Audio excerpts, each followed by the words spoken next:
Hey guys, what is going on? My name is Caleb Thornton and welcome back to another video.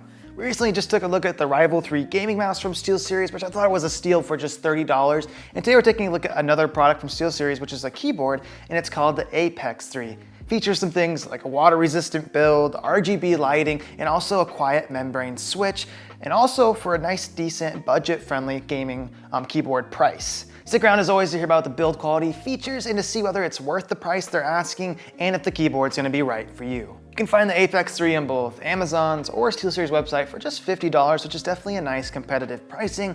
And of course, in today's video, we're gonna actually see if it's worth that or it warrants that price point. Out of the box itself, besides obviously getting the keyboard, you'll get an attachable wrist rest which just magnets onto the frame, and then you also get an instruction pamphlet to help you get started.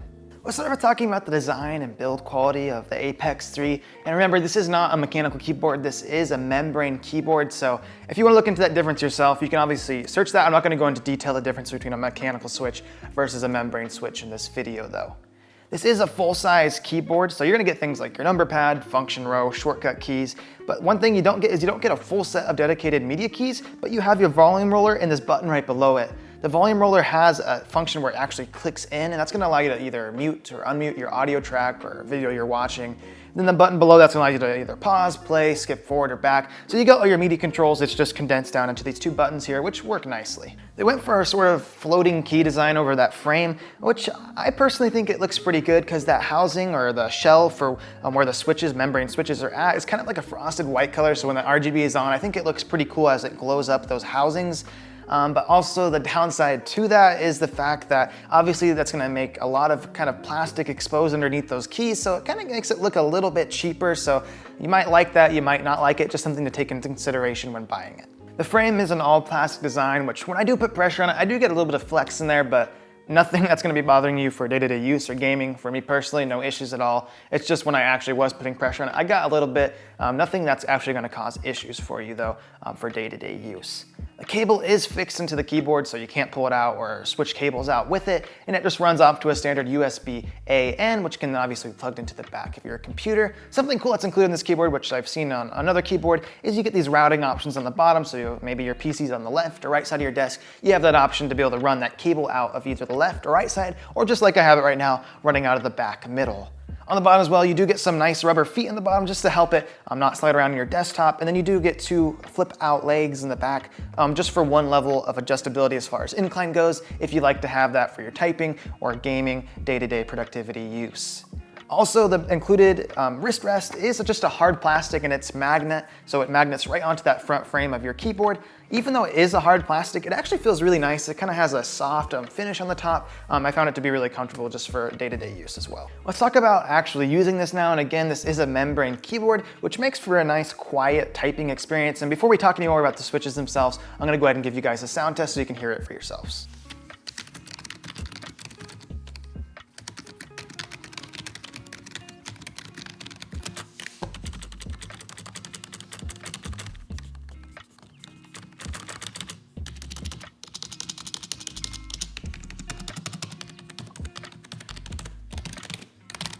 As you guys can hear in that sound test, pretty stinking quiet, and they actually remind me a lot of as far as noise level goes compared to my Cherry MX Red Silence, which I have on my Maya Pro.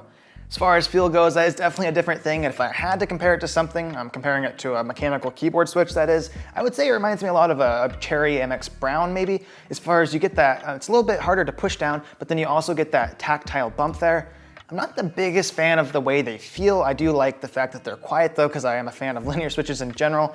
As far as pushing it down, it feels like it requires quite a bit of force. I couldn't find a specific like units of measurement for amount of force it takes and then like travel distance and stuff like that, but it definitely takes quite a bit of force, a lot more than my linear switch does for sure. And then you get that big tactile bump, and I find after they bottom out, they just feel kind of mushy. Not the biggest fan of the way they feel for typing. Obviously, switch preference is a big thing though. You guys might like the feel of a tactile switch, or maybe like the sound of it too. So with this, if I had to compare it, I would say sound level, it reminds me a lot of a Cherry MX Red Silent. As far as feel, it reminds me of a Brown. For keycaps on this, again, it is a membrane board, so you're not gonna be able to just take any keycap set or slap on here or switch them out in general. As far as the type of plastic, I couldn't find a specific thing on the website saying what it is. It just kind of looks like an ABS plastic, and I think it is sprayed on, so eventually your font is gonna start wearing off, it's gonna get shiny on the surface of it. Obviously though, that's gonna be a ways down the road and gonna take a while for that to develop. Quickly touching on the RGB lighting options as well as the software. Again, like I kind of mentioned earlier, I really like the way it actually looks on the Apex 3.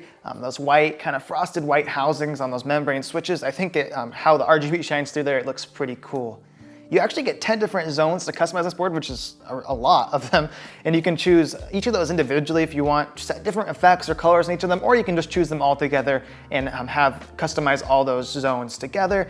So you get a lot of different choices there, even though you don't get a lot of effects to choose from. Since you have so many different lighting zones, you can really customize it to exactly how you would like, changing the color and speed of the effects as well. You can also put things like macros in the software or remap the buttons as you'd like. I personally enjoy using Steelseries software and I find it simple to use while still giving me all the options I would want. Overall, I did enjoy my time using the Apex 3 and I feel it does offer good features. I just don't feel like I can quite recommend it for that $50 price tag. I feel your money would just be better spent going for a mechanical keyboard. The only way I would say this would be maybe good for you is if you just like a membrane keyboard over a mechanical keyboard, then I would say, yeah, buy this. It's a good deal for $50. Personally, I just don't think it's quite worth it. I feel like I like the idea of it. I like where they're going with it. I just don't feel like it quite reached the mark what I would expect to see for $50. Thank you guys so much for watching, and if you found the video helpful or informative, please do hit that like button and consider subscribing because it really keeps me motivated to keep making more content like this for all of you guys watching. If you guys have any questions about my experience or time with the board or just about it in general, definitely leave them in the comments down below and I'll try my best to get back to you quickly and answer your questions the best I can. And I'll see you guys in the next one.